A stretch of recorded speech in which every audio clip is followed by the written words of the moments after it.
Dr. Al with Missing Element Ministries.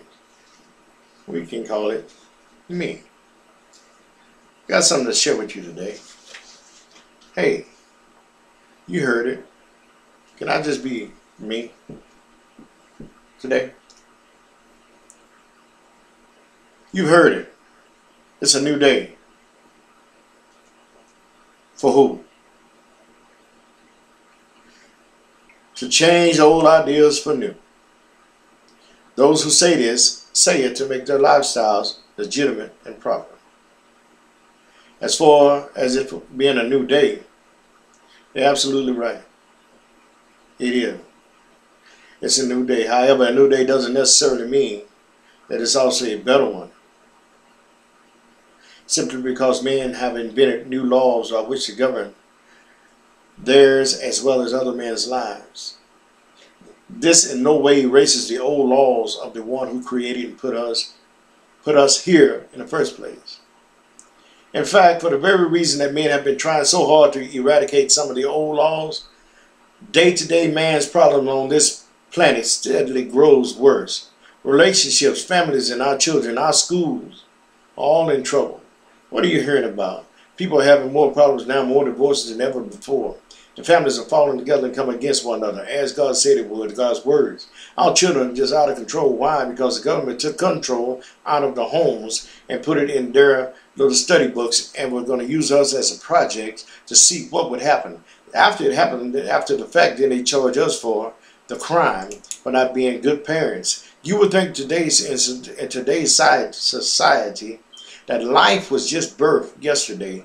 Any and everything that was done before these new politically correct movements, they say nothing was done right. They want to change everything because it's a new day. Now, our society as a whole has come to be a violent, cruel, and abominably an unwholesome place to live. And guess what? It's been our new attitudes and our new policies on particular concerns which has gotten us here. Our abandonment of old ways and old thinking. For new, and to be more precise, our forsaking of the designed way by God for things to be and exist. Fact is, a great majority of the ideology of today's society was shaped by men who were either atheists or homosexual. Most of the people in the cabinets right now, they walk out the closet, homosexuals. Now they're not in the closet. So they pass the laws where they can be acceptable. So now you see all these different lifestyles in charge of other people's lives who are making laws that enforces sin and make you participate in it. Can you believe that? Darwin, for example, the guy who came up with the evolution theory of how man came from ape, Charles Darwin, was said to have been either has been said to be both an atheist as well as a homosexual. Little wonder then why he would invent the theory of evolution. For once man gets God out of the picture, he can do pretty much any perverted thing he wants to.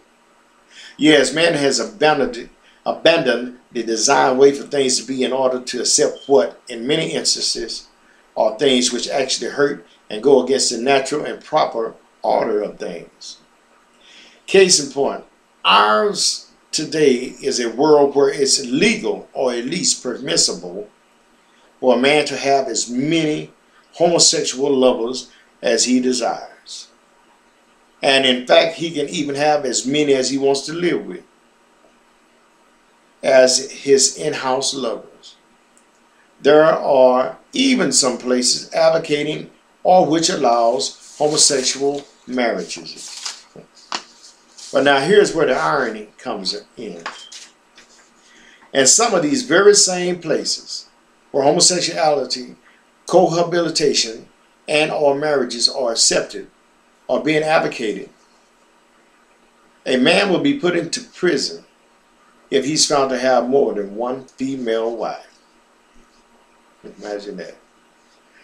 Though we hear people talking about the rights You hear me? Of consenting adults.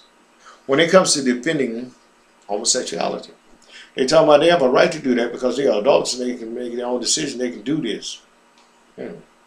Yet it appears that you will not hear that same kind of rights of consenting adults talk if it concerns a man having more than one wife. So when you start juggling with the proper and moral things of God's will, you'll find out that God did will for man to have as many wives as he could take care of. And there is a righteous way to do it. Now, many people frown on it because it ain't for them. They don't even know how to think about it. But, yeah, God didn't change it. So, it doesn't matter where, it seems, whether adult women of their own free will consent to be a man's wives or wives. The law has deemed a man having more than one wife to be a crime. Therefore, any man violating this law will be punished by being put into prison. Now, we're talking about grown-ups here. Adult men and women being treated like children or state property. Being told by the state that a man having more than one wife, one woman in his life by way of a marriage union is to go to prison offense. On the other hand, in many states, a man can have thousands. And in fact, there's really no limit. If I'm wrong, someone please correct me. I don't even think they've thought about it yet. I don't think it's been even addressed for the fear of offending someone. But as it stands right now, until I'm corrected, there's no limit of how many homosexual lovers he can have. And even have them all living with him if he desires. And yet, that type of conduct in today's society, guess what? It's perfectly acceptable. Perfectly okay.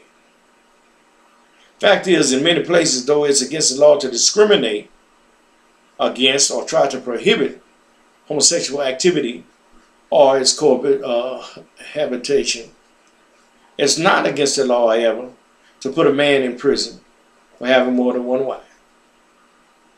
In today's world, a man being a womanizer or an adorer of, or a lover of women is criticized and considered a defect or an abnormality in his nature.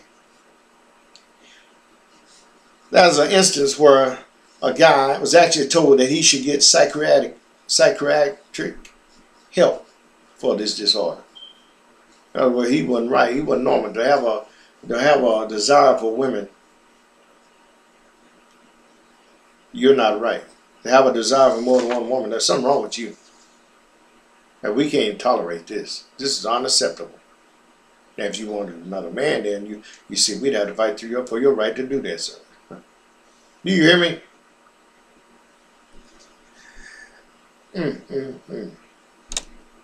This was called a disorder. Now, how about that? A man being a lover and admirer of women is considered a disorder. While on the other hand, homosexuality, men loving other men, is now considered normal, proper, acceptable, and in fact, just the end thing to do. But now, someone please tell me, when did the rules change? And especially, who changed them? And why, for goodness sake? These, of course, are just questions that we ask because we already know the answer to them. Because, you know, if you look into the newspapers and things, you'll see what's going on, how it's affecting the fabric of society, how it's affecting families, and how the very source which speaks against it has been trampled on. The source is the Bible.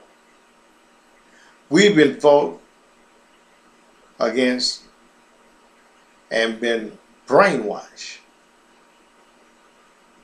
desensitized into swallowing the whole thing, hook, line, and sinker. We, in fact, have not only swallowed it for ourselves, but also we vigorously fight for the rights of others to swallow it as well. And yet some of us, while we condone that which is obviously unnatural. There has at the same time been a condemning of that which is more natural. You fight for the rights of something that's not even natural. You know it's not natural. And you condemn that which is natural. In other words, in today's world, womanizing a man's natural adoration and love of a woman is considered a defect and is therefore unacceptable.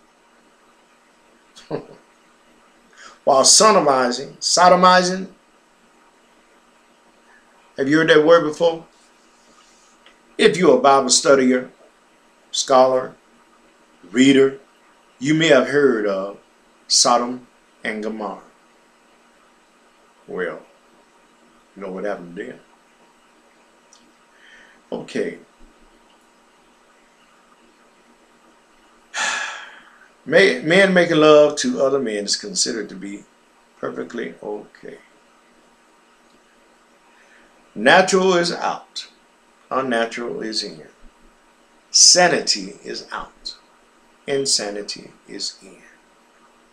And the band plays on. Missing Element Ministries. Dr. Al is giving you something to ponder on, think about, research, study, approve or disapprove. The truth is out.